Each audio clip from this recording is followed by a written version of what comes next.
Tumetoa Chelsea kwa Premier League. God have mercy upon us. Wacha nikuwe serious sasa, wacha nikuwe serious.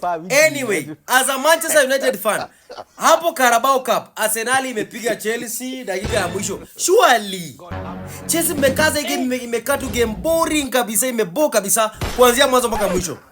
Alafu mwishoe Havertz anafanya Sanchez anatamba.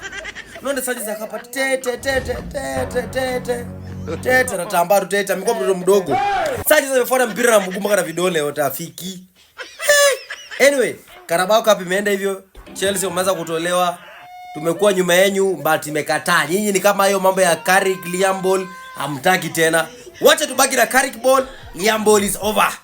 Mambo ya Liam ishaenda hivyo sasa, imebaki ni Manchester United. Anyway, congratulations to Arsenal. Wacha wachukue vikombe yote. Si mmetaka Arsenal wachukue kila kitu. Wacha wachukue vikombe yote. Waende wajibambe na hizo vikombe zote hata sasa. Nimechoka kukazia Arsenal. Unakaza hata ikusaidii kitu.